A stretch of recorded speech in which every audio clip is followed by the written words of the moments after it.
Assalamualaikum warahmatullahi wabarakatuh. Perkenalkan, saya Akmal Wahid Rabani. Saya mahasiswa Universitas Pamulang, Fakultas Sastra Indonesia, Prodi Sastra Indonesia. Kali ini saya ingin mempresentasikan tentang bedah novel. Novelnya yaitu Anchika, Dia Yang Bersamaku.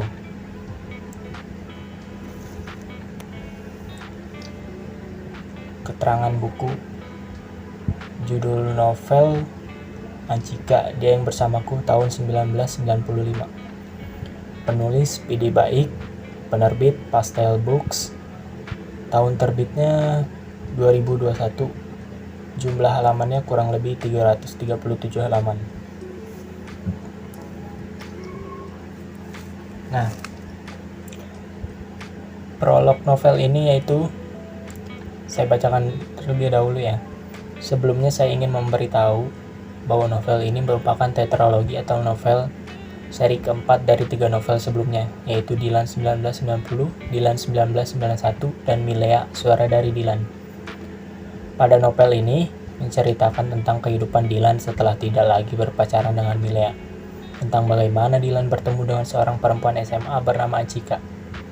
Saat itu Dilan sedang berkuliah di salah satu perguruan tinggi yang ada di Bandung. Dan bagaimana kelanjutan kisah Dilan dan Anchika ini selanjutnya, mari kita simak.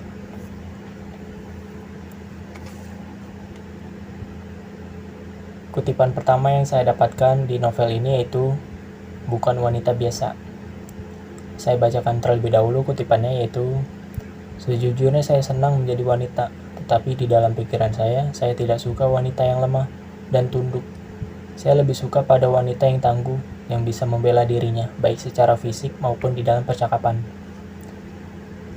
Jadi kenapa saya kasih judul kutipannya seperti ini? Karena di novel ini Anchikanya itu menurut saya tokoh Anchikanya cukup tegas ya.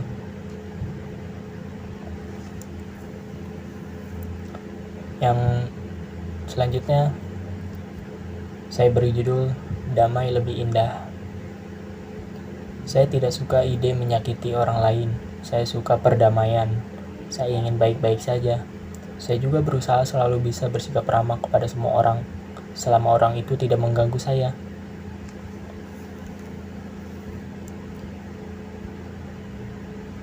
Selanjutnya yaitu keburukan di dalam keburukan. Yang kutipannya seperti berikut. Ya angkot, Indri cerita, katanya Bono itu anak nakal, suka bolos, suka berantem. Malahan pernah ditangkap polisi gara-gara menyerang SMA lain. Saya kira mungkin maksud Indri, Bono itu bukan tipe anak baik-baik. Next. Judulnya saya beri Setiap Manusia Berhak Menentukan Pilihan. Kutipannya seperti berikut. Saya merasa tidak nyaman dan seolah-olah dia melanggar batas ruang pribadi saya. Saya tidak suka apa yang dia lakukan. Selanjutnya yaitu bersyukur manusia yang hidup zaman modern. Kutipannya sebagai berikut. Saya tidak bisa menguntit seseorang secara diam-diam melalui media sosial. Saya menulis surat untuk menyampaikan apa yang ingin saya katakan kepada seseorang di tempat yang jauh.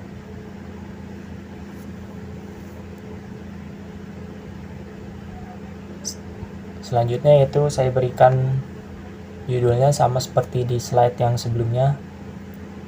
Setiap manusia berhak menentukan pilihan. Kutipannya seperti berikut. Jadi itulah, bagi saya, kemerdekaan lebih menarik. Pokoknya saya tidak suka terikat. Saya tidak suka merasa menjadi bagian dari seseorang. Selanjutnya, saya beri judul Tidak baik berburuk sangka terhadap seseorang. Kutipannya sebagai berikut. Itu janggal. Karena saya selalu berpikir geng motor adalah tipe orang yang mengganggu, menjengkelkan, kasar, tidak sensitif dan vulgar. Selanjutnya yaitu tidak semuanya bisa diajak bicara dengan baik. Kutipannya sebagai berikut. Saya tidak bermaksud meremehkan dengan jawaban-jawaban singkat atau apapun yang saya katakan. Tapi saya tidak bisa menemukan alasan untuk berbicara panjang-panjang dengannya.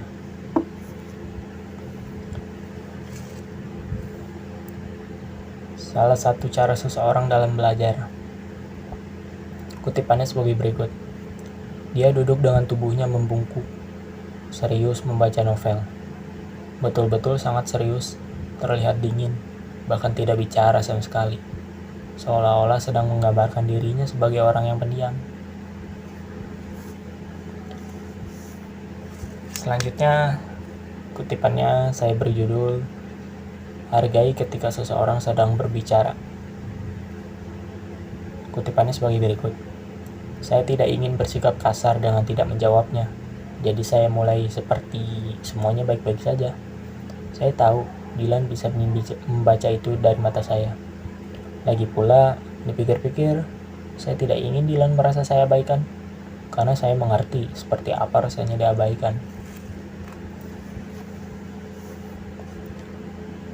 Selanjutnya, tidak baik bersikap munafik. Kutipannya sebagai berikut.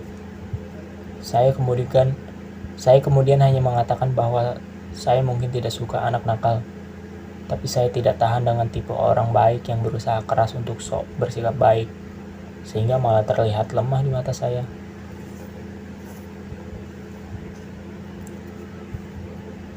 Selanjutnya saya beri judul, dalam situasi apapun, komunikasi sangat penting. Kutipannya sebagai berikut.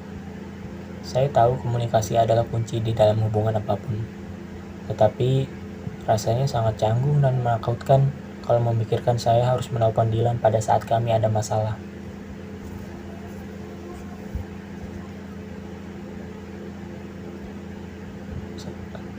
Yang slide ini saya beri judul, kekayaan bisa membuat manusia menjadi sombong. Kutipannya sebagai berikut.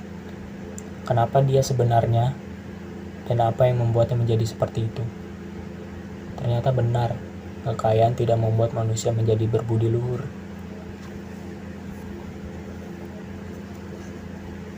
Selanjutnya saya beri judul, menjadi pemaaf merupakan hal yang baik. Kutipannya sebagai berikut. Bagi Dylan, kita mengalami pasang surut, sama seperti semua orang. Masing-masing membuat banyak kesalahan. Tapi itulah cara kita belajar. Bagaimanapun, kemudian kita berharap dan berdoa agar hidup berbalik menjadi lebih baik, menjadi bahagia bagi semua. Selanjutnya itu saya beri judul, jangan mudah terjebak dalam friendzone. Kutipannya sebagai berikut. Saya mengatakan kalau ada orang yang ingin bergaul dengan saya, mari. Kalau ada orang yang ingin berteman dengan saya, bertemanlah. Dan saya sama sekali tidak memiliki perasaan terhadap siapapun.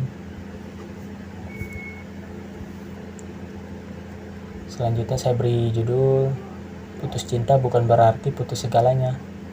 Yang kutipannya sebagai berikut. Dylan menjawab bahwa putus cinta dapat memisahkan, tetapi persahabatan harus tetap bertahan di dalamnya. Sebagai hal lain yang sama sekali berbeda, dan juga dipelihara oleh kebajikan. Slide ini saya beri judul, tidak semuanya harus dihadapi dengan emosi. Kutipannya sebagai berikut. Ya, saya mengerti. Kecelakaan seperti itu bisa membuat siapapun stres dan marah. Tapi saya melihat Dylan tampak senang dan santai mencoba menjelaskan semuanya. Slide ini saya beri judul, banyak opsi untuk menempuh pendidikan. Kutipannya sebagai berikut. Buat saya, perguruan tinggi dimanapun kampusnya adalah impian yang harus terwujud di dunia nyata. Selanjutnya, saya beri judul, tidak baik membahas yang sudah berlalu. Kutipannya sebagai berikut. Bahwa tidak ada hal baik yang bisa datang dengan membahas mantannya. Semua itu hanya bersumber dari pikiran yang buruk, yang hanya akan membawa masalah dan kecemburuan. Terima kasih. Sekian. pembahasan bedah novel dari saya. Kurang lebihnya mohon maaf. Assalamualaikum warahmatullahi wabarakatuh.